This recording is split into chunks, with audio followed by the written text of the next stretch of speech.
Você tem uma mentalidade prevencionista?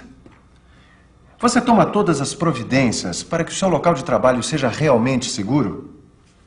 Você usa mesmo todos os equipamentos de proteção necessários para o seu trabalho? Se você age assim, tudo bem. Se não, é assim que acontece um acidente de trabalho, pelo efeito dominó. Quer saber mais sobre o assunto? Então, assista a nossa teleaula. Você vai conhecer a cadeia de causas de um acidente, o chamado efeito dominó. Vai saber quais são as atividades prevencionistas que devem ser feitas na sua empresa através da CIPA. E vai saber quais são as diferenças entre a proteção coletiva e a proteção individual. Pronto para se defender dos acidentes? Então vamos lá. Primeiro vamos descobrir o porquê da coisa. Vamos descobrir o significado de cada uma dessas pedras na sequência de acontecimentos de um acidente.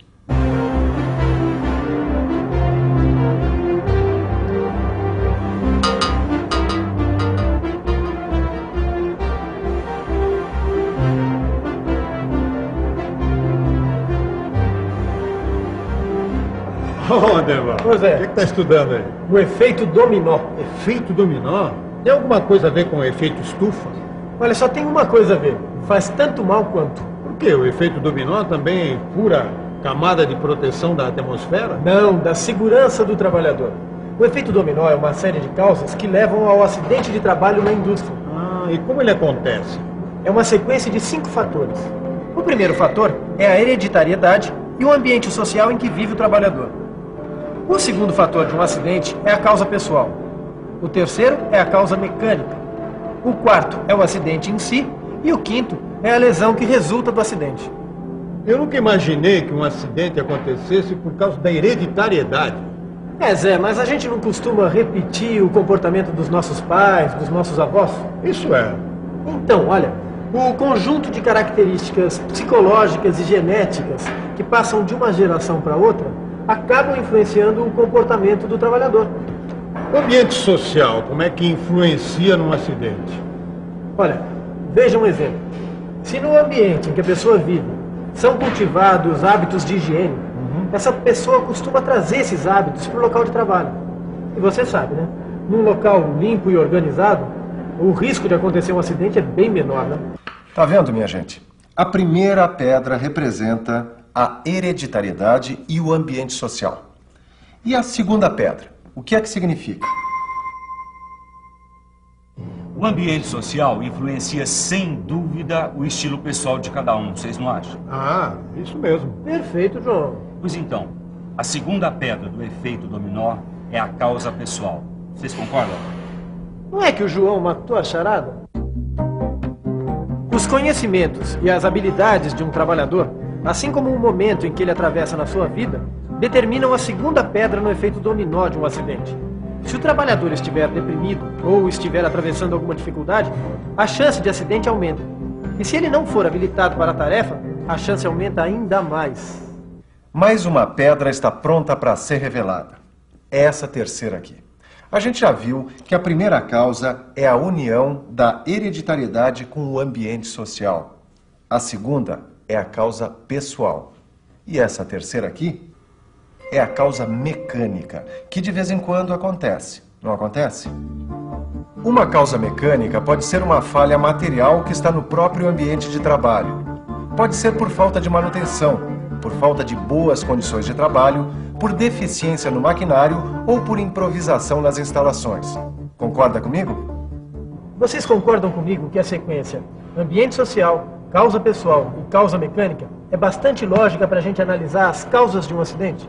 Eu concordo, mas ainda está incompleto. Claro que tá, Zé. Ainda não apareceu a última etapa do acidente, que é... Que é? Que é a lesão que o acidente pode causar no trabalhador.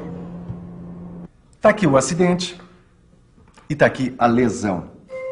Respectivamente são a quarta e a quinta pedra do nosso efeito dominó. Agora uma coisa precisa ficar clara. Para se chegar até aqui, na quarta e na quinta pedra, a regra é a seguinte: nem sempre todos os fatores das pedras anteriores parecem estar em jogo. Por exemplo, às vezes, por uma causa pessoal, acontece um acidente, independente, por exemplo, de uma causa mecânica. Mas na maioria das vezes, o que acontece é isso mesmo. Um efeito dominó que envolve ambiente social, causa pessoal, causa mecânica, acidente e quase sempre a lesão do trabalhador. Bom, eu acho que o trabalhador tem que aprender a evitar o acidente. Concorda comigo? Totalmente. É o que eu sempre digo. O negócio é prevenir, é saber como evitar o acidente. Bom, mas falar é fácil, né, Derbal? Qual é a medida concreta que a gente pode tomar para evitar que o acidente aconteça? Para evitar que um acidente aconteça, quer dizer, para evitar que essas últimas pedras caiam, a jogada aqui é a seguinte: não deixar que essas outras pedras aqui caiam também. Aí você me pergunta, mas como é que a gente muda a hereditariedade de uma pessoa? E aí eu respondo, a gente não muda. E aí você me pergunta, mas como é que a gente muda o ambiente social? E eu respondo, com atitudes, com organização e com bons exemplos. Tá aí uma porção de bons exemplos de ambiente de trabalho voltado para a segurança. Veja, nesse ambiente social existe educação, existe treinamento, existe conscientização, existe todo um sistema de prevenção que é valorizado por essa comunidade. O trabalhador que conhece bem o seu trabalho, conhece as normas de segurança e que está cercado por outros trabalhadores que também estão bem preparados, claro que terá muito menos chance de deixar o dominó cair até chegar num acidente. Até as causas pessoais de um acidente podem ser combatidas. Se a empresa estiver voltada para a segurança, vai amparar o trabalhador com serviços de assistência social e assistência médica. Por exemplo, as causas pessoais aqui nesta indústria não são deixadas de lado. Aliás, aqui o trabalhador tem toda a assistência que precisa para trabalhar com tranquilidade. Não é isso? Realmente, as questões pessoais são importantes para a empresa. Uma vez que elas resolvidas, o trabalhador terá tranquilo para nos ajudar a ter sucesso. Nós entendemos que o nosso sucesso depende do bem-estar social do trabalhador. Por isso, nós organizamos um sistema de assistência médica para os nossos empregados e seus dependentes, cerca de 45 mil pessoas, e além disso, apoiamos nossos empregados em questões jurídicas ou de orientação social, seja pessoal ou familiar. Você viu que a assistência ao trabalhador no plano pessoal pode fazer muito pela redução dos acidentes? Mas repare bem, veja aqui no nosso efeito dominó qual a pedra que está no centro. É essa aqui, a pedra da causa mecânica. Eliminar essa causa é um fator central para a segurança no trabalho. Sem ela, fica muito difícil acontecer o efeito dominó. Tudo bem, a gente já está dominando o efeito dominó. Mas agora, Derbal, vamos ver como é que fica. O que a gente pode fazer para trazer a prevenção de acidentes aqui, para dentro da nossa empresa? Bom, o primeiro passo é identificar as causas, né? E instalar uma CIPA. Isso, CIPA, Comissão Interna de Prevenção de Acidentes. E você aí, meu chapa, tá por dentro desse assunto?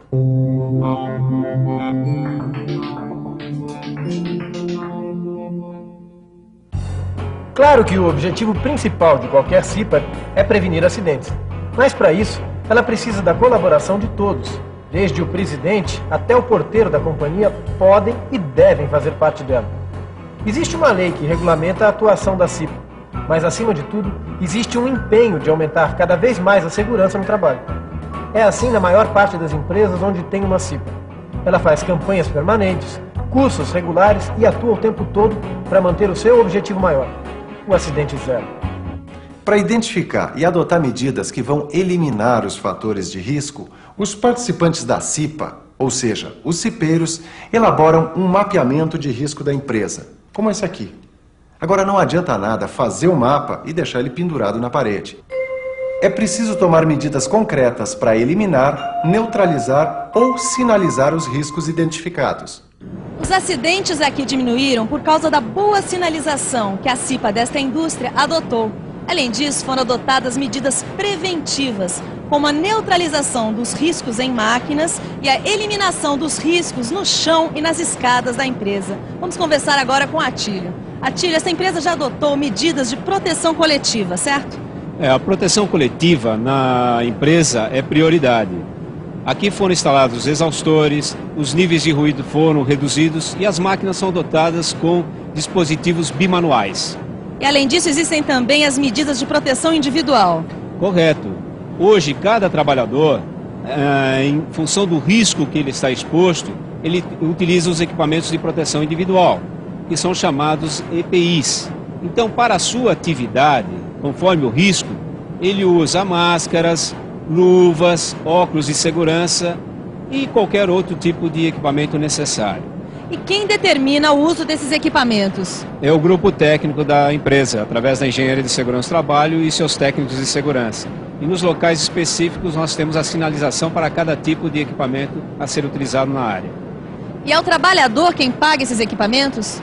Os equipamentos são distribuídos gratuitamente ao trabalhador. E todos esses equipamentos, eles possuem o CA, Certificado de Aprovação, que é liberado pelo Ministério do Trabalho. Como você vê, cada um desses equipamentos protege uma parte do corpo do trabalhador.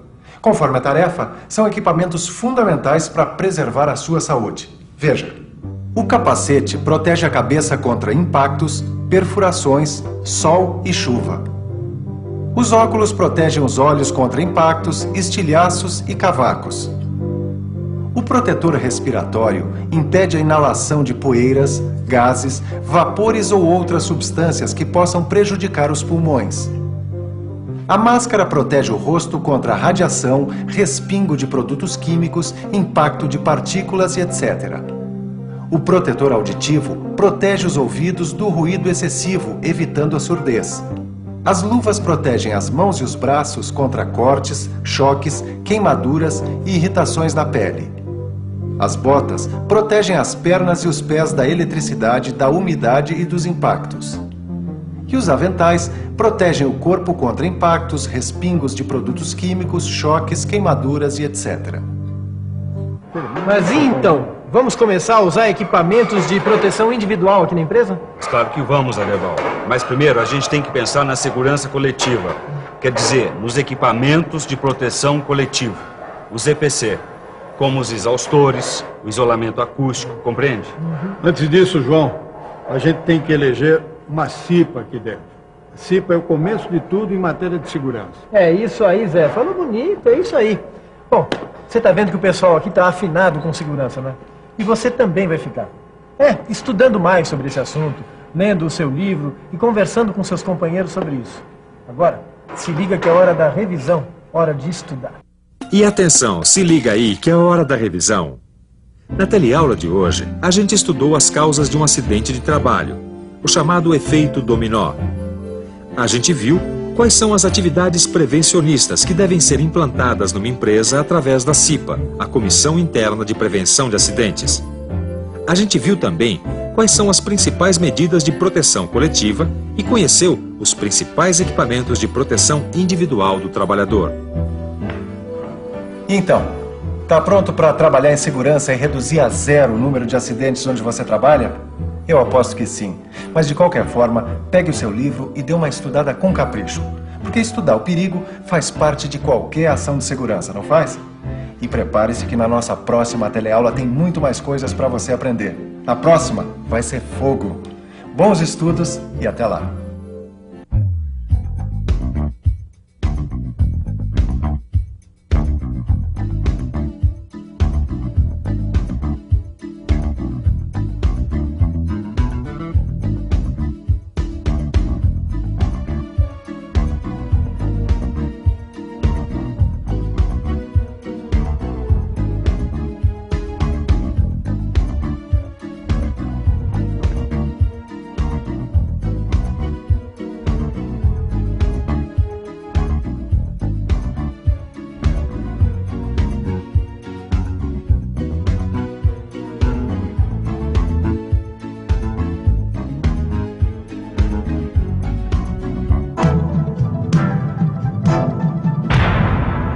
Telecurso 2000, um programa de educação do Sistema Fiesp e da Fundação Roberto Marinho.